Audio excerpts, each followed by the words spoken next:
ప్రత్యేకంగా దేవునికి వందనాలు చెల్లిస్తున్నాం. మరి నన్ను సజీవ లెక్కలో ఉంచి ఈ విధంగా ప్రార్థన సహవాసంలో మరి మాట్లాడటకు ఇంత త్వరగా నేను కోలుకుంటూ కూడా దేవుడు నా పట్ల చూపిన కృపను బట్టి మరోసారి దేవునికి వందనాలు చెల్లిస్తున్నాం. ప్రార్థించిన మీ అందరికి కూడా నా ప్రత్యేకమైన వందనాలు చెల్లిస్తున్నాను. June 12th early morning prayer లోనే ఉన్నా నేను. ఆ, దానికన్నా ముందు నేను 4:30కే లేచి ఫస్ట్ నేను బైబిల్ చదువుతాను. నా పర్సనల్ ప్రేయర్ అయినాక మనది స్టార్ట్ అవుతుంది. అయితే నేను ఆ రోజు నా పోర్షన్ కీర్తనలు 103 నేను చదువుతా ఉన్నాను. దాంట్లో ఆ 103 5వది, పక్షిరాజు యవనం వలె నీ యవనం కొత్తదగుచున్నట్లు మేలుతో నీ హృదయంను తృప్తిపరుచున్నాడు. యెహోవా నీతి క్రియలను జరిగించు బాధింపబడు వారందరికీ న్యాయం తీర్చును అని ఉంది. దాని తర్వాత మళ్ళీ 15వ వచనము, నరుని ఆయువు గడ్డి వలెనున్నది, అడవి పువ్వు పూయునట్లు వాడు పూయును. ఆ రోజు నేను ఇది జరుగుతున్నాను, మన డివోషన్ జరుగుతుంది. నాకు వీపులో పెయిన్ వస్తా ఉంది, భుజంలో లెఫ్ట్ సైడ్ పెయిన్ వస్తుంది. సడన్ గా చెమటలు స్టార్ట్ అయ్యాయి. సెకండ్స్ లో మొత్తం తడిచిపోయినా. నేను బైబిల్ చదువుకుంటే ఫ్యాన్ బంద్ చేసి పెడతా, లేచి ఫుల్ పెట్టుకుంటే కూడా మొత్తం తడిచిపోయింది. నేను లేచిపోయి సంజయం లేపిన, నాకు ఇట్లా అవుతుంది అని అంటే మన ప్రేయర్ రన్ అయితేనే ఉంది. ఇట్లా అవుతుందంటే లేపి వేసేసి పండుకొని కదలకుండా అంటే పండుకున్నాక నేను ఫోన్స్ చేసుకొని అది ఇది హాస్పిటల్స్ కి అవి అన్ని రెడీ చేసి పెట్టుకున్నారు. నేను నిద్రపోయాను. నిద్రపోతే నిద్రలో నన్ను షుగర్ టెస్ట్ అవి చేసి పెట్టేది. 8కి అట్లా మళ్ళీ లేచినాను. లేస్తే బ్రేక్ఫాస్ట్ తీసుకొచ్చిండు, తిను అన్నాడు. ఎట్లుందంటే మంచిగానే ఉంది. సరే, ఆ రోజు first new joining transfer, Gudur transfer అయింది కదా, మన ప్రార్థనల వల్లనే మరి శ్రీశైలం కావాల్సినది గూడూరు అయింది. ఫస్ట్ జాయినింగ్ ఆ రోజు పోవాలి. ఈ రోజు పోవద్దులే, నాకు ఇక్కడ ఉంది అంటే సరేలే, నేను ఈ లోకల్ కాలేజీ నేను పని ఉంది చూసుకొని వస్తా, నువ్వు పండుకో, నేనున్నప్పుడే నువ్వు రెడీ అయి ఉందంటే పోయినా రెడీ అయ్యి వచ్చి పండుకున్నా. అనుకున్నాక నా పరిస్థితి నాకు తెలుస్తుంది కాబట్టి 5 o'clock అది వచ్చినప్పటి నుంచి దేవుని నేను ప్రార్థించుకుంటున్నా. దేవా, మరి కీర్తనలు అయితే ఈ రోజు నాతో మాట్లాడడం, మరి పక్షిరాజ యవనం వలె నీ యవనం కొత్తగా కూర్చున్నట్లు మేలుతో నీ హృదయం తృప్తిపరుచుచున్నాడు. యెహోవా నీతి క్రియలను జరిగిస్తూ బాధింపబడికందరికి న్యాయం తీర్చును అని నాతో మాట్లాడినావు కదా. మరి వెంటనే నాకు ఈ నొప్పి ఎందుకు వస్తుంది? మరి వెనుకనే దాంట్లోనే మరి నరుని ఆయువు గడ్డి వలెనున్నది, అడవి పువ్వు పూయినట్టు వాడు పూయును. ఆ మీదట దాని చోటు దాని నెరగదు. మరి నేను ఇది తీసుకోవాలా, ఇది తీసుకోవాలా, ఏది నాతో మాట్లాడుతున్నావు? దేనికైనా నేను రెడీ ఉండాలి కాబట్టి నేను నా లోపల ప్రేయర్ చేసుకుంటా ఉన్నా, సిద్ధపడుతున్నా. దేవా, నీ చిత్తం ఏమైందో మరి మన నెక్స్ట్ సెకండ్ ఏమైతుందో చెప్పలేం కాబట్టి ఆ సిద్ధపడుతున్నా, ప్రేయర్ చేసుకుంటున్నా. మరి నా బిడ్డను జ్ఞాపకం చేసుకో, మరి నా భర్త ఒంటరివాడవుతాడు, నా బిడ్డ చిన్నది, ఇంకా ఆమెకేమి మరి తల్లి లేకుంటే మరి లోకంలో ఎట్లా ఉంటుందో ఈ రోజు వరకు మేము అనుభవిస్తున్నాం, ఇంత పెద్దగా అయినాక కూడా. మరి జ్ఞాపకం చేసుకోతండి అని అన్ని నేనేమేమి ఒప్పుకోవాలనో, ఎట్లా సిద్ధపడాలో సిద్ధపడుతున్నా. దేవుడు నాకు ఆ టైం ఇస్తున్నాడు, ఇంకా ఆ టైం ఇస్తున్నాడు అనుకొని నేను నిద్రపోయినాను. నిద్రపోతే మళ్ళీ ఆ, సంజయ్ లేపి రెడీగా అంటే అయినా నేను బయటకు వేస్తుంటే మళ్ళీ వండుకున్నాను. మళ్ళీ 11 11:30 ఆ టైంకి ఆ, మళ్ళీ పెయిన్ వస్తుంది. మళ్ళీ పెయిన్ వస్తుంటే అప్పుడు ఫోన్ చేస్తే వెంటనే వచ్చి నన్ను హాస్పిటల్ తీసుకుపోతే ఆ ముందే మాట్లాడి పెట్టారు కాబట్టి వాళ్ళు బయటనే రెడీగా ఉన్నారు, వీల్ చైర్ పెట్టుకొని. నన్ను నడవనియలేదు, వీల్ చైర్ తీసుకొని లోపలికి పోతేనే అన్ని టెస్టులు చేశారు. ఈసీజీ టీడీ తీసినాక అక్కడ కూడా నన్ను నడవనియలేదు, చక్కగా తీసుకొని పైకి వెళ్ళిపోతున్నారు. ఆ ఏమైంది సార్ అని అడుగుతుంటే వాళ్ళు ఏం చెప్పడం లేదు నాకు. ఇంకా నాకు అర్థమవుతుంది, నేనైతే నా ప్రేయర్లో నేనే ఉన్నా, అదే ఒప్పుకో చేసుకుంటున్నా. నన్ను నేను ఎవరైనా క్షమించాలి మరి. నీవు నన్ను క్షమించాలి కదా, నేను ఇతరులను క్షమిస్తాను, నువ్వు నన్ను క్షమిస్తావు కదా. ఎవరి మీద నాకు ఎట్లాంటిది పెట్టుకోకూడదు. ప్రతి ఒక్కరిని మరి ఆ, బాధింపబడి వారికి నువ్వు న్యాయం చేస్తాను దేవా. మరి పక్షిరాజు యవ్వనం ఇస్తాను, మరి గడ్డి పువ్వు అంటున్నావు, మరి రెండే నాకు మైండ్ లో ఉన్నాయి. సరే ఐసీలో తీసుకుపోయారు వాళ్ళు. ఆ సంజీవ్ ఫోన్ చేసి ఇమీడియట్ గా రావాలా, ఏదో సిగ్నేచర్ చేయాలా, ఇంజెక్షన్ ఇవ్వాలి ఇమీడియట్ గా అని. వాళ్ళు ఏదేదో చేస్తున్నారు. నేనేమో నా పేర్లోనే ఉన్నా. ఎందుకంటే దేవుని చిత్తం ఏముందో మనకు తెలియదు, నెక్స్ట్ సెకండ్ ఏమవుతుందో మనకు తెలియదు. మరి గడ్డి పువ్వు లాంటి జీవితాలే నిజంగా. ఇట్లాంటి జీవితాలకు మనం ఎన్నో ఎన్నో ఎన్నో పెట్టుకుంటాం, అవన్నీ వ్యర్థమే అని ఆ రోజు అర్థమైంది.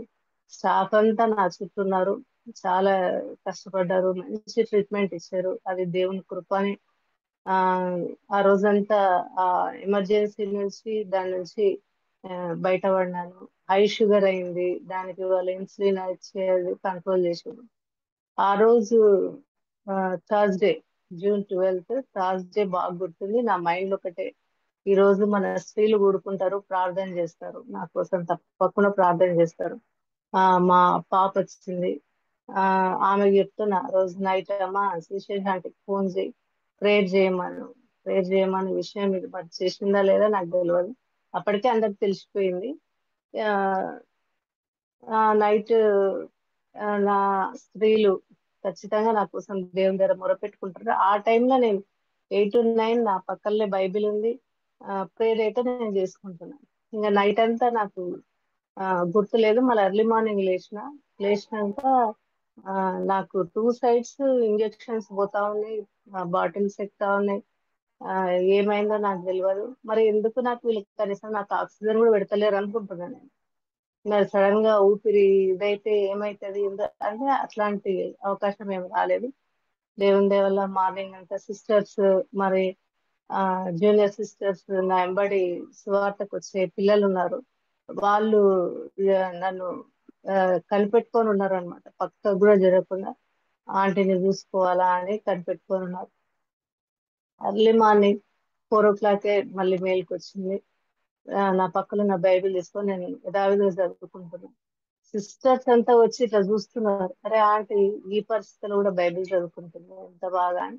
ఈ పిల్లలు చెప్తారు, మా ఆంటీ సువార్త వస్తుంది, మమ్మల్ని అందరినీ తీసుకొని వస్తుంది, టైంకి మమ్మల్ని లేపి తీసుకొని వస్తుంది అని ఈ డిస్కషన్ నా దగ్గర ఉండి వాళ్ళు చేసుకుంటున్నారు. అట్లా దేవుని దయ వల్ల ఆ రోజు నైట్ గడిచిపోయింది. మళ్ళీ మార్నింగ్ నార్మల్ అయిపోయినా, మళ్ళీ అక్కడ మిగతా టెస్టులు చేయాలి అది ఇది అంటే మా చెల్లెలు వాళ్ళు అందరూ వచ్చి, వార్త టీం అంతా వచ్చింది, మా చర్చి పాస్టర్, జూనియర్ పాస్టర్స్, వాళ్ళు కమిటీ వాళ్ళందరూ. ఆ రోజు హాస్పిటల్ అంతా బిజీ బిజీగా ఉంది. మనోహర్ కూడా నందవరం నుంచి వచ్చి ప్రేర్ చేసుకోవడం నాకు చాలా సంతోషం అయిపోయింది, మన ప్రేర్ టీం నుంచి. ఈ విధంగా నెక్స్ట్ డే నన్ను డిశ్చార్జ్ చేసి తీసుకొచ్చి మా వాళ్ళంతా లేదు హైదరాబాద్ తీసుకుపోవడం. ఇక్కడ యాంజియో చేస్తే మరి ఏమన్నా ఉంటే మనకు టెన్షన్ అవుతుంది, హైదరాబాద్ తీసుకొని పోదామని నెక్స్ట్ డే హైదరాబాద్ తీసుకున్నాం. అక్కడ యాంజియోగ్రామ్ చేయాల్సి వస్తుంది. ఒక టెన్షన్, ఏం బయటపడుతుందో దేవా. మరి ఈ గండం నుంచి కూడా నన్ను తప్పిస్తావు, నాకు అక్కడే నాతో మాట్లాడినావు. పక్షిరాజు ఎవరం ఇస్తానో నా పరిస్థితి ఏమో ఇట్లా ఉంది, గడ్డి పువ్వు లాంటిది అయితే కాదు, దాటించినావు కాబట్టి. మరి ఏ విధంగా అంటే యాంజియోగ్రామ్ చేయాలి అన్నప్పుడు యాంజియోగ్రామ్ పోయినా, పోతే ఆ యాంజియోగ్రామ్ చేసే డాక్టర్ ఫస్ట్ నేను చూడలేదు, అది చేసేటప్పుడు లోపలికి వచ్చింది. ఏమ్మా చేసేద్దామా అంటే చేయండి సార్, సరే చిన్న ఇంజెక్షన్ ఇస్తాను నేను, నువ్వు టెన్షన్ పడకు. ఆ డాక్టరు నాకు తెలిసిన ఒక పాస్టర్ పోలికతో ఉన్నాడు. నాకు డాక్టర్ ఫేస్ గుర్తుకొస్తలేదు, ఒక సీనియర్ పాస్టర్ కర్నూలు. ఆ ఆయన ఫేసే ఉంది సేమ్. ఏంది పాస్టర్ ఎప్పుడు డాక్టర్ అయింది అనుకుంటున్నాను అని. ఆయన మంచి ఒక ఆయన ఎడమ చేయి ఈయన తల మీద పెట్టిండు, కుడి చేతి ఆయన చేస్తున్నాడు. నువ్వు ఏం భయపడొద్దమ్మా, ఆడ కూడా ఏమన్నా ఆక్సిజన్ పెడతారేమో, ఏమన్నా మత్తు ఏమన్నా ఇస్తారా అనుకున్నా. ఏం లేదు, ఆయన మంచిగా మాట్లాడుకుంటా ఆ యాంజో చేసి ఏం భయపడొద్దమ్మా, ప్రతి పేషెంట్ కి ఇట్లానే చేస్తారా, నాకే చేస్తున్నారా ఇట్లా తల మీద చేయబెట్టి అని నేను అనుకుంటున్నాను. అయిపోయింది యాంజో అయిపోయినాక మనకు 3 blocks ఉన్నాయి. స్టంట్స్ ఏమంటావా అంటే బయట చెప్పండి సార్ అని చెప్పి. బయట అందరు ఉన్నారు, మా వాళ్ళందరూ ఉన్నారు. బయట పోయి చెప్తే వీళ్ళు ఆలోచన చేసుకుంటున్నారు, ఈమెకు తెలియనియొద్దు, తెలిస్తే ఇంకా టెన్షన్ అవుతుంది అని అనుకున్నారు. తర్వాత నన్ను రూమ్కి తీసుకుపోయినాక ఆ, మెల్లిగా ఓ చెల్లెలు లోపలికి వస్తే ఎట్లుండేదంటే 3 ఉన్నాయంట కదమ్మా అంటే చెప్పిండు ఆ డాక్టర్ నీకు అని బయటికి పోయి వాళ్ళు. ఆమెకు ఆల్రెడీ తెలిసిపోయింది, మనం దాచిపెట్టేది ఏం లేదు, డాక్టర్ చెప్పేసి వచ్చినట్ట వాళ్ళు డాక్టర్ని తిట్టుకుంటున్నారు బయట. అది అయిపోయింది. అయిపోయినాక ఇప్పుడు మంచి ఆ, డాక్టర్ మనకు ఫైనాన్షియల్ కూడా చూసుకోవాలి కాబట్టి కొంచెం టైం తీసుకొని దానికోసం మరి ఇది ఏపీ తెలంగాణ మరి మెడికల్ బిల్స్ కోసం ఏ హాస్పిటల్ అని సెర్చ్ చేసినప్పుడు అపోలో ఎర్రగడ్డ అనుకుంటా, అపోలో హాస్పిటల్లో దొరికింది. అక్కడ ఆ డాక్టర్ చాలా సీనియర్ అంట, ఆయన విఐపీలకు మాత్రమే ట్రీట్మెంట్ ఇస్తారు అని మా సంజీవ్ వాళ్ళ తమ్ముడు సునీల్ మెడికల్ ఫీల్డ్ లో ఉన్నాడు కాబట్టి ఆ లైన్ తీసుకొని అటు పోయినా. ఆ ఇక్కడ ఈ సిడి అది ఆయన చూపించినప్పుడు ఆయన వెంటనే ఏమ్మా చేసేద్దామా అని అన్నాడు. ఆయన కూడా సేమ్ ఒక పాస్టర్ పోలికతోనే ఉన్నాడు. విచిత్రం అవుతుంది, ఈ పాస్టర్లు ఎప్పుడు డాక్టర్లు అయినరు వీళ్ళు అని. ఆ ఆయన సూర్యాపేటలో ఉంటాడు, ఇక్కడ పని చేసిపోయిండు ఆయన. ఆ, ఈయన ఇప్పుడు ఇక్కడ ఎట్లా వచ్చింది, సేమ్ నాకు ఆయన చేస్తే కనిపిస్తుంది అది ఆయన కూడా. చేసేద్దామా అమ్మా, 3 ఉన్నాయి, 3 చేసేద్దామా, నువ్వు చెప్పు 3 చేసేయమంటే 3 చేసేస్తానంటే చేయండి సార్. సరే అని అడ్మిట్ అయినాము. ఆ, మరి అడ్మిట్ అయినాక ఆ, ఆయన 1 డే పెట్టుకొని ఈవినింగ్ అట్లా స్టన్స్ వేసాడు. స్టన్స్ వేసినాక అక్కడ కూడా ఆయన కూడా మాట్లాడుకుంటా ఆ ఏమ్మా నీకు ఏం టెన్షన్ లేదు, నీకేమైనా ఇబ్బంది అయితే నాకు చెప్పు. ఆయన కూడా ఎడమ చేయి డాక్టర్ అని కుడి చేయితో ఆయన పని చేస్తున్నాడు. ఏంది డాక్టర్ నాకే చేస్తారా అందరికి ఇట్లనే చేస్తారా అని అనుకున్నాను. పోయినాం, ఆ చేసేసినాం 1 2 3 అని 3 అయిపోయింది. 3 అయిపోయినాక తీసుకుపోయి ఐసీలో పెట్టారు. నా కాళ్ళు చేతులు కట్టేశారు, కదలకూడదు. ఈ చేతికి బాటిల్స్ ఫ్లూయిడ్స్ పోతూనే ఉన్నాయి. ఆ నిద్రపోయినా మధ్యలో మేలుకు వచ్చింది. మేలుకు వస్తే ఆ అప్పుడు చూసుకున్నాను కట్టేసింది. కట్టేసింది, నాకు బ్యాక్ అంతా పెయిన్ అవుతుంది చదువుకున్నాం అనుకున్నందుకు. ఆ సిస్టర్స్ అక్కడ జూనియర్ సిస్టర్ ఉన్నారే, నాకు ఇట్లా ఇదైతుంది కట్టేసి అంటే కదలకూడదు మేడం మీరు అసలు. ఆ, అంటే నాకు ఈ వీపులో పెయిన్ అవుతుంది కదలకుండా ఉన్నందుకు కొంచెం బయట మా సార్ ఉంటాడు పిలవ అమ్మ అంటే అలా పిలవకూడదు. ఆ, అంటే మా పాప భయపడుతుంది ఐసీ చూస్తే, మా సార్ ఉంటాడు పిలువ అంటే లేదు లేదు మేడం పిలవకూడదు. ఏమని ఉంటే చెప్పండి అంటే నాకు నిద్ర పడతలేదు పెయిన్ అవుతుంది అంటే ఆమె ఆమె చైర్ టేబుల్ తీసుకొని వచ్చి నా పక్కన వేస్తుంది, నా మంచం పక్కన వేస్తుంది. మేడం మీరు పండుకోండి, నేను ఇక్కడనే కూర్చుంటా, ఇంకేం ఇబ్బంది లేదు, ఆ మానిటర్ అంతా చూపిస్తుంది మీ హార్ట్ అంతా మంచిగా ఉంది, మీరేం ఇబ్బంది పడకూడదు. నాకు నా హార్ట్ బీటింగ్ స్పీడ్ అవుతున్నట్టు తెలుస్తుంది, ఫ్రీ ఫ్లోయింగ్ అవుతుంది, అది స్పీడ్ కొట్టుకుంటుంది, కొత్తగా అనిపిస్తుంది. వీళ్ళేమో నాకేం ఆక్సిజన్ పెడతలేరు, ఏం పెడతలేరు, ఏమన్నా ఎమర్జెన్సీ అయితే ఎట్లా అని నేను అనుకుంటాను. చాలాసేపు నిద్ర పట్టలేదు. పట్టకపోతే ఆ ఏం దేవా నన్ను ఇంతవరకు తీసుకొచ్చినావు కానీ మరి ఈ రాత్రి ఎట్లా నా పరిస్థితి అని నేను ప్రేర్ చేస్తుంది. ప్రేర్ చేస్తే నాకు ముందల స్క్రోలింగ్ లాగా చూడుము నా చేతుల మీదనే నేను చెక్కి ఉన్నాను అనేది క్లియర్ గా రెడ్ లెటర్స్ తో స్క్రోలింగ్ పోతా ఉంది. అమ్మాయ అని ఇక అప్పుడు నేను నిద్రపోయి మార్నింగ్ వరకు లేవలేదు. మార్నింగ్ డాక్టర్ వచ్చి జ్యోతి వెరీ గుడ్ అని పోయింది. అట్లా ఆ రోజు మంచిగా అయింది. తర్వాత రూమ్ షిఫ్ట్ అయినా, రూమ్ లో 1 డే ఉన్నా, ఇమీడియట్ గా లేచి నెక్స్ట్ డే లేచి వాకింగ్ చేసిన. అంటే ఇది కేవలం దేవుని కృపనే ఇది.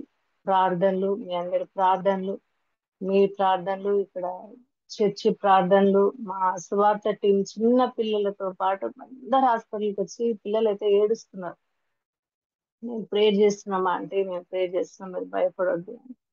కేవలం ఈ దేవుని కృపనే ఈరోజు సజీవురాలుగా నేను మీ మధ్యలో ఈ విధంగా ఆ మాట్లాడే అవకాశం ఇచ్చినందుకు మరి మొదట దేవునికి వందనాలు చెల్లిస్తున్నాను. మరి వాక్య భాగం తీసుకున్నాము. కీర్తనలు 73వ కీర్తన.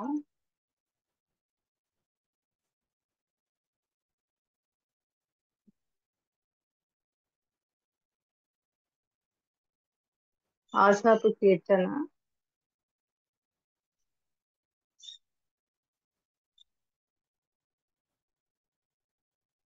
3వ వచనం. భక్తిహీనుల క్షేమము నాకు కంటబడినప్పుడు గర్వించే వారిని బట్టి నేను మత్సరపడితిని. మరణమందు వారికి యాతన లేవు, వారు పుష్టిగానున్నారు. ఇతరులకు కలుగు ఇబ్బందులు వారికి కలగవు, ఇతరులకు పుట్టునట్లు వారికి తెగులు పుట్టవు. కావున వారు గర్వము కంఠహారం వలె వారిని చుట్టుకొనుచున్నది, వస్త్రం వలె వారు బలిత్కారం ధరించుకుందురు. ఈ విధంగా ఆ అసపు కీర్తనలో మరి భక్తిహీనుల క్షేమము చూసినప్పుడు మరి చాలా బాధ కలుగుతుంది. మరి దేవా, మరి నేను నిన్ను నమ్ముకొని నీ చిత్త ప్రకారం నేను ఆ ఉన్నాను కదా. మరి మాకు ఉదయం లేస్తేనే మాకు బాధలు కష్టాలు ఎన్నో మేము ఎదుర్కోవాల్సి వస్తుంది. మరి భక్తిహీనులైతే వాళ్ళు క్షేమంగా ఉన్నారు, వాళ్ళకి ఎలాంటి బాధలు ఉండవు, కష్టాలు ఉండవు. ఆ అబద్ధాలు ఆడుకుంటా వారు ఎన్నో మనకి వ్యతిరేకమైన పనులు చేసుకుంటా ఉన్నప్పుడు వారి క్షేమం చూసినప్పుడు మరి నాకు ఆ కన్నీళ్ళు వస్తున్నాయి. మరి ఏంది ఈ పరిస్థితి నాకు? వాళ్ళు ఎందుకు అంత మంచిగా ఉన్నారు? మరి నిన్ను నమ్ముకున్నందుకు ఏంది నాకు? వారి నాలుక భూసంచారం చేయను, వారి జనము వారి పక్షాన్ని చేరును. వారి నాలుక భూసంచారం అంటే మరి వాళ్ళు ఎలాంటి మాటలు మాట్లాడతారు వాళ్ళు ఆ, అనే అంటే మన భాషలో రకరకాలుగా ఉంటాయి కదా. అలాంటి వారి చుట్టే జనం వారి చుట్టూ ఉంటారు. అట్లాంటి వారి చుట్టే జనం ఉంటారు. దేవుని నమ్ముకొని మనము విశ్వాసం కలిగి ఉన్నప్పుడు ఖచ్చితంగా మనం ఒంటరి వాళ్ళం అవుతాం. అది నేను కూడా అనుభవించిన నేను. అయినా కూడా దేవుడు మన పక్షాన ఉండి మరి నడిపిస్తాడు. అయితే ఈయన ఆ విధంగా బాధపడుతున్నప్పుడు నా హృదయం నేను శుద్ధి చేసుకొని ఉండుట బిడ్డమే, నా చేతులు కడుక్కొని నిర్మూలనై ఉండుట బిడ్డమే. దినమంతయు నాకు బాధ కలిగిస్తున్నది, ప్రతి ఉదయంలో నాకు శిక్ష వస్తున్నది. మరి నేను ఎంత శుద్ధ హృదయం కలిగి మరి యథార్థంగా మన చేతులు కడుక్కొని నిర్మూలనై ఉండుట వ్యర్థమే కదా. మరి నా పరిస్థితి ఆ, ఇలా ఉంది. మరి అన్యులు చూస్తే మరి నేను భక్తిహీనులు చూస్తే వాళ్ళంతా సంతోషంగా ఉన్నారు, వాళ్ళు పుష్టిగా ఉన్నారు, వాళ్ళకు అన్ని ఆస్తులు ఉన్నాయి, ఆరోగ్యాలు ఉన్నాయి. మరి వారు సంతోషంగా ఉన్నారు, వాళ్ళు దినమెల్లా సంతోషంగా గడుపుతున్నారు. మరి నేనేమో దినమంతా నా మీద శిక్షనే వస్తుంది కానీ నాకు సమాధానం లేదు అని అనుకున్నప్పుడు ఆ నేను ఇది దేవునితో మరి తేల్చుకోవాలని నేను ఏంది ఇది అని దేవుని పరిశుద్ధ ఆలయానికి పోయి వారి అంతం గురించి ధ్యానించే వరకు అంటే అది ఏందో నేను తెలుసుకునే వరకు నేను ఆ దేవునితో పోరాడాలని దేవుని ఆలయానికి వెళ్ళి ప్రార్థన చేసుకొని దేవుని అడగాలని ఆ, వెళ్తాడు. వెళ్ళినప్పుడు అక్కడ ఆయనకు నిద్ర వస్తుంది. దేవునితో ప్రార్థన అడిగి పోరాడి నిద్రలోకి వెళ్ళిపోతాడు. నిద్రలో ఆయనకు ఒక ఆ కల కంటుంది. కలలో ఏముంటదంటే బాగా నిద్ర ఉన్నప్పుడు ఆయన కలలో ఒక పరలోకము, దేవదూతలు, పెద్ద పెద్ద దూతలు కనిపిస్తా ఉంటారు. పెద్ద రెక్కలు వేసుకొని దూతలు కనిపిస్తా ఉంటారు. కనిపిస్తే వాళ్ళను చూస్తా ఉంటారు. అయితే దూరం నుంచి కొంతమంది వస్తా ఉంటారు, పరలోకానికి పైకి వస్తా ఉంటారు. రెండు దారులు ఉంటాయి. ఒకటి ఇరుకు ద్వారం కనిపిస్తుంటది, ఒకటి విశాలమైన ద్వారం కనిపిస్తుంటది. అయితే ఇరుకు ద్వారంలో వచ్చే వాళ్ళు ఒకవైపు వెళ్తుంటారు, విశాలమైన దారిలో వాళ్ళు మంచిగా సంతోషంగా వస్తుంటారు, విశాలంగా ఉంటే హ్యాపీగా ఉంటారు. వాళ్ళకు ఒక ద్వారం ఉంటది. అయితే వీళ్ళు పోతా ఉన్నారు, అటొక దాంట్లోకి వెళ్ళిపోతున్నారు, ఇటొక ద్వారంలో వీళ్ళు ఏం చేస్తున్నారు చూద్దామని ఆ, విశాలమైన ఇరుకు ద్వారంలో వెళ్ళే దారికి వెళ్ళి చూస్తే ఇరుకు ద్వారం వెళ్ళేవారు పరలోకానికి పోతున్నారు, విశాలమైన దారిలో నడుచుకుంటూ గంతులేసుకుంటూ వచ్చిన వాళ్ళు మంటల్లో పడిపోతున్నారు, నరకంలో పడిపోతున్నారు. అయితే ఈయనకు ఆ అప్పుడు భయమైంది. భయమయ్యి ఆ ఇంకా తెలిసిన వాళ్ళు వస్తా ఉన్నారు పైకి. ఆ దారిలో విశాలమైన దారిలో వస్తా ఉన్నారు, ఇరుకు దారుల్లో వచ్చే వాళ్ళు ఉన్నారు. ఈయన విశాల దారిలో వచ్చే ఎంతమందిని ఆపాలనుకుంటే కూడా ఆయనకు అది కాలేదు. సొంత ఆయన కుటుంబ సభ్యులు కూడా పైకి వస్తున్నారు. కుటుంబ సభ్యులు కూడా పైకి వచ్చినప్పుడు ఎట్లయినా వాళ్ళని ఆపాలి, మన కుమారుడు మరి నా భార్య కూడా వస్తుంది కదా, మరి ఈ నరకంలో పడిపోతారు వీళ్ళని ఎంత దగ్గరకు వచ్చి వాళ్ళు నరకంలో పడిపోయే టైంకి ఆయనకు మేలుకు వస్తుంది. మేలుకు వచ్చినప్పుడు అరే ఇది దేవుడు నాకు ఇది చూపించిండు కదా, మరి ఆ, అప్పుడు దేవుని దగ్గర మొరపెట్టుకుంటాడు. నిజంగా దేవా, నువ్వు నా కుడి చెయ్యి నువ్వు పట్టుకొని ఉన్నావు, నీ ఆలోచన నడిపించదవు, తర్వాత మహిమలో నువ్వు నన్ను చేర్చుకుంటావు కదా. ఈ లోకంలో ఇదంతా వ్యర్థం కదా. మరి వాళ్ళు భక్తిహీనులు, ఈ లోకంలో ఎంత అనుభవించినా ఏం చేసినా వాళ్ళు ఆ చివరకు పోయేది నరకానికే కదా. మరి ఇన్ని నిందలు అవమానాలు నాకు ఈ భూలోకంలో మాత్రమే కదా, తర్వాత నేను నీ మహిమలో నేను సంతోషంగా ఉంటా కదా అని అప్పుడు ఆయన దేవుని దగ్గరికి వచ్చి పశ్చాత్తాపడతాడు.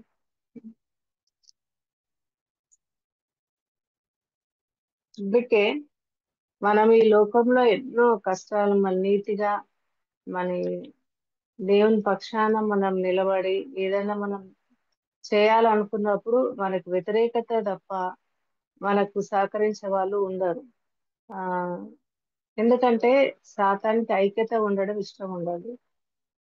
ఆ ఐక్యత ఎక్కడ ఉంటుందో అక్కడ వచ్చి అది సమాధానం లేకుండా ఆ ఇది నిజమా అనేది ఒకటి చెవులో వేసిందంటే దానికి ఐక్యత ఉన్న వాళ్ళంతా విడిపోయి చెల్లా చెదరయి మళ్ళీ వాళ్ళు వేరే వేరే పార్టీలు పెట్టి ఇప్పుడు కూడా మన కాన్ఫరెన్స్ లో ఉన్న పరిస్థితి కూడా అదే. ఎక్కడ ఐక్యత సమాధానం ఉంటుందో అది ఖచ్చితంగా అక్కడ ఉంటది. మరి ఎవరు ముందు కష్టపడి ఆ ముందుకు రావాలనుకుంటారో వాళ్ళని ఖచ్చితంగా టార్గెట్ చేస్తుంది.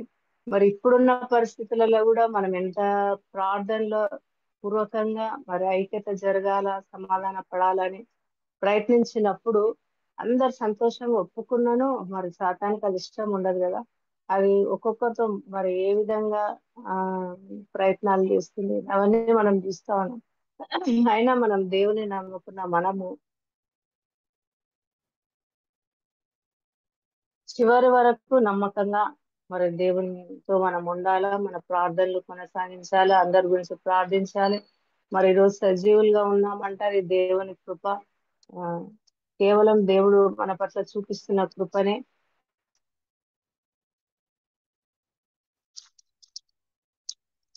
సమాధాన పరచువారు ధన్యులు అని ఉంది కదా. మరి సమాధాన పడనికి అది సమాధాన పరచడానికి ఆ సమాధాన పరచువారు ధన్యులు, వారు దేవుని కుమారులు అనబడుదురు కదా. అంత గొప్ప ధన్యత మనకు మరి దేవుడే ఇస్తున్నాడు కదా. సమాధానంగా ఉంటే మన దేవుని కుమారులు అనబడతాం కదా. మరి హృదయ శుద్ధి గల వారు ధన్యులు, వారు దేవుని చూసేదారు అనండి. ఆత్మ విషయమై దీనిలైన వారు ధన్యులు, పరలోక రాజ్యం వారిది. మరి నీతి నిమిత్తం హింసించబడు ధన్యులు, పరలోక రాజ్యం వారిది అని ఉంది కదా. మరి చిన్నప్పటి నుంచి ఇవి మన కంటక వచనాలుగా మనం ఆ పెట్టుకుంటాము. మరి ఇప్పుడు ఇవన్నీ ఉంటే మనం హృదయ శుద్ధి గల ఎవరంటే మన డైరెక్ట్ పరలోక రాజ్యమే ఉంది. మరి ఎందుకు అనవసరమైనవి మనము పెట్టుకొని ఆ సమాధానం లేకుండా ఈ లోకంలో మరి సాతానికి లోబడి జీవిస్తా ఉన్నాం. మరి మనల్ని మనం ఒకసారి పరీక్షించుకోవాలి. ఆ నాగటి మీద చేయి పెట్టి వెనుక తట్టు చూసి వాడేవాడు దేవుని రాజ్యమునకు పాత్రుడు కాడని వాళ్ళతో చెప్పాను. దేవుని రాజ్యం మనం పోవాలంటే మనం అనుకున్న దేవుని పని ఏదైనాను మొదలు పెట్టినప్పుడు దాన్ని మధ్యలో వదిలిపెట్టడం గాని, మరి వెనుక తట్టు చూడడం గాని, ఒప్పుకున్న దాన్ని వదిలిపెట్టి మేము ఇంకో పక్క చేస్తున్నాం కదా, ఇది కూడా దేవుని పనే కదా అని అనుకోవడం అది చాలా పొరపాటు. మరి అటాక్ చేసి అయినప్పుడు కూడా ఆ ఆ రోజు నన్ను మీటింగ్ పిలిచినప్పుడు ఆడ ఒక కమిటీ అవుతుంది కానీ ఇట్లా అటాక్ చేసి అవుతుందని మాత్రం నాకు తెలియదు. పోయినా పోయినాము, మీటింగ్ లో కూర్చున్నాము. సడన్ గా ఒక కమిటీ చేయాలని మాట్లాడుతున్నారు. అందులో నా పేరు పెట్టి పిలిచారు. నాకేం అర్థం కాదు. సరే ఇదేదో దేవుని చిత్తమే ఉన్నంటది అనుకొని మమ్మల్ని అందరి ఆ రోజు 12-15 మెంబర్స్ ఉన్నాం మేము. అందరిని ముందుకు పిలిచి ప్రేయర్ చేశారు. నన్ను ఒక మెంబర్ గా పెట్టి ఆ రోజు ప్రార్థన పూర్వకంగా అక్కడ అందరం ఉన్నాం. మా చేతులు ముందుకు పెట్టి దేవుని ఎదుట ప్రమాణం చేసినాం. మేము ఎట్టి పరిస్థితుల్లోనూ మేము దీంట్లో ఉంటాము, మరి నీ ఆస్తులను కాపాడుతాము, మరి నీ సేవను ముందుకు కాన్ఫరెన్స్ మంచిగా అయ్యే వరకు మేము నిలబడతామని దేవుని ఎదుట ప్రతిజ్ఞ చేసినాం. మళ్ళా 12 మందికి గుర్తుందో లేదో నాకు తెలియదు, కానీ నాకైతే ఖచ్చితంగా అది గుర్తుంది. ఒకవేళ అట్లా చేయకుంటే నేను ఎప్పుడో పక్కకి తప్పుకునేదాన్ని, కానీ ఆ ఒక్క కారణం ద్వారా నేను ఈ రోజు వరకు ఎన్ని నిందలు, అవమానాలు నన్ను తప్పియనీకే బయట లోపల ఎన్ని ప్రయత్నాలు చేసినా, ఎన్ని అవమానాలు వచ్చినా దేవుని ఎదుట నేను ప్రమాణం చేస్తున్నాను కాబట్టి ఈ రోజు వరకు నేను నిలబడి, మరి ఆ రోజు నేను అడిగిన అన్నా మరి ఈ కాన్ఫరెన్స్ విషయాలు, కోర్టు విషయాలు, ఆస్తిని కాపాడాలా ఇదంటే నా వల్ల కాదు కదా. మరి నాకు ఒక కమిటీ చేయండి, ఉమెన్స్ కమిటీ చేయండి, మరి నేను ఒక్కదాన్ని తిరగలేను కదా. స్పిరిచువల్ యాక్టివిటీస్ మేము చేస్తాము. అది చేయకముందు కూడా ఈ అరాగ్జీసి చేసిన ఫస్ట్ మొదలు పెట్టిన పనులు కూడా ప్రార్థన ద్వారా స్టార్ట్ చేసినాం. ఫాస్టింగ్స్ ప్రేయర్ స్టార్ట్ చేసినాం. పాస్టర్స్ అందరూ మరి అందరు గుర్తుందో లేదో first Mahbubnagar Calvary church లో ఫాస్టింగ్ ప్రేయర్ స్టార్ట్ చేసినాం. అడాగ్జీసీ ద్వారా ఆ రోజు ఫాస్టింగ్ ప్రేయర్ చేసినాం. తర్వాత జడ్చలలో చేసినాం, హూస్ టౌన్ చేసినాం, షార్దార్ చేసినాం. ఈ విధంగా చర్చెస్ స్టార్ట్ అయ్యి, ధర్నాలు స్టార్ట్ అయ్యి ఒక లెవెల్కి వచ్చే లోపే మాలో మాకు విభేదాలు, అనవసరమైన ఆలోచనలు, ఆ మాకు ఘనత వస్తలేదని కేవలం ఘనత పేరు కోసమే విడిపోవడం జరిగింది. తర్వాత సరే స్త్రీల కమిటీ వేసుకొని ఏదన్నా చేద్దాం మనము, స్త్రీల మధ్యలో సేవ చేద్దాం అన్నప్పుడు 12 సంఘాలలో ఉమెన్స్ రిట్రీట్లు పెట్టినాం. ఏది ఎక్కడ ఎవరు పోలేని ప్లేస్లలో, ఎప్పుడు రిట్రీట్ జరగని ప్లేస్లలో పోయి రిట్రీట్లు, గర్ల్స్ క్యాంపులు. కానీ ఇవన్నీ దేవుని కార్యాలు జరుగుతున్నప్పుడు మరి సాతానికి నచ్చదు కదా. మరి మన మానవులము వీళ్ళకు పెడితే అయిపోతది అనే విధంగా రకరకాలుగా మరి అందరికి తెలిసిన విషయం అది. తిరిగి మళ్ళీ మనం అవి ప్రారంభించాలంటే మనకి ప్రార్థనలే. ఈ ప్రార్థనలకు కూడా మరి ఎన్నో ఆటంకాలు వచ్చినాయి. దీని నుంచి కూడా ఎన్నో అవమానాలు పొంది ఉన్నాం మనము. ఈ ప్రార్థన నుంచి వీళ్ళు ఎన్నో సంపాదించుకుంటున్నారు. ఆ కరోనా పీరియడ్ లో మనం ఈ ప్రార్థనలు స్టార్ట్ చేసినాం. ఆ టైంలో మన వాళ్ళే ఎవరు ఎవరు వస్తారు, ఆ అప్పుడు స్టీవెన్ పాల్, జాన్ వెస్లీ, వీళ్ళు అంటే పెద్ద పెద్ద పాస్టర్స్ మార్నింగ్ ప్రేయర్ స్టార్ట్ చేసారు. వాళ్ళు మ్యూజిక్ ఉంటది, వాళ్ళది హంగామా వేరేగా ఉంటది కాబట్టి వాళ్ళు నడుస్తుంది, మనదేం నడుస్తుంది, నడవదు అన్నారు. సరే అని మైకల్ అంకుల్ పాలన మనం ఇట్లా ప్రేయర్లు స్టార్ట్ చేద్దాం, ఎర్లీ మార్నింగ్ ప్రేయర్స్ అని అందరు గ్రూప్ అంతా అందరు చెప్తే వీళ్ళిద్దరు మాత్రం ఎవరు వచ్చినా రాకున్నా మనం ముగ్గురమైన ప్రార్థన చేద్దాం, స్టార్ట్ చేద్దాం అని ఆ రోజు ప్రార్థన పూర్వకంగా మనం విలియం బుట్ పాస్టర్ ద్వారా మనం ఆ రోజు ఓపెనింగ్ చేసుకున్నాం, స్టార్ట్ చేసినాం. దేవుని దయ వల్ల మరి ఎవరు వచ్చినా రాకున్నా ఈ రోజు వరకు ఎంతో మంది వచ్చేది, ఎన్నో డివోషన్స్ రోజు. ఇంకా చాలా మంది మరి సేవకులు కూడా మరి ప్రార్థన పూర్వకంగా ప్రార్థనలో పాల్గొన్న వారు కూడా మరి వ్యక్తిగతంగా వాళ్ళకున్న సమస్యలను బట్టి మళ్ళీ రాలేకపోతున్నారు. దేవుడు అయితే మన పట్ల ఇంత గొప్ప కృప చూపించి మన పెద్ద పెద్ద సేవకులు లేరు కదా, మన చిన్న సావాసమైన మరి అందరూ కలిసి ఎన్నో ప్రార్థన చేసినప్పుడు మన దేవుడు మనకు సమాధానం ఇస్తున్నాడు. అనారోగ్య స్థితిలో ఉన్నప్పుడు ఆరోగ్యాలు ఇస్తున్నాడు. మరి లేమిలో మరి చాలా విషయాలు మన ప్రార్థనలో పొంది ఉన్నాము. ఇంకా అధిక బలం మనం పొందుకుంటున్నాము కాబట్టి ముందు మనం కూడా మనం ఒకసారి పరీక్షించుకొని ఆ దేవుడికి వ్యతిరేకమైనవి ఏమైనా ఉంటే తీసేసుకొని మరి సమాధానకరంగా మనం ప్రార్థనలు ఇంకా మనం బలంగా చేస్తే ఇప్పుడైతే ఒక కొలిక్కి వస్తుంది అని ఆశపడుతున్నాను. మరి కాన్ఫరెన్స్ మరి మరి ఇలాంటి ఆటంకాలు జరగకుండా ఉండేలాగా మనం ప్రార్థనలు పెట్టాలి. మన కుటుంబ సమస్యలు ఎన్నో ఎదుర్కోవాల్సి వస్తుంది. మరి అన్నిట్లో దేవుడు మనం చేయి పట్టుకొని నడిపే దేవుడు. పరలోక రాజ్యం పోవాలంటే మరి దేవుని పని ఏదైతే మనం ఒప్పుకున్నామో మరి సంఘంలో గాని మరి సావాసంలో గాని ఆయన పని ఏదైనా సరే మనకు అప్పచెప్పినప్పుడు దాన్ని వెనకం చేయకుండా యథార్థంగా మనం పని చేసినప్పుడు దానికి ప్రతిఫలం అనుభవిస్తున్నాం. దానికి సజీవ సాక్షురాలి నేనే. ఎన్నో సమస్యలు ఉన్నప్పటికీ దేవుడు ఈ రోజు నిలబెట్టుకున్నాడు, మరి సమాధాన పరుచున్నాడు, మరి ప్రస్తుతం నెమ్మది దయచేస్తున్నాడు. దేవాదేవికి వందనాలు చెల్లిస్తున్నాను. మరి ఈ సమయం ఇచ్చినందుకు మరి వందనాలు చెల్లిస్తూ మరి థ్యాంక్ యూ అక్క.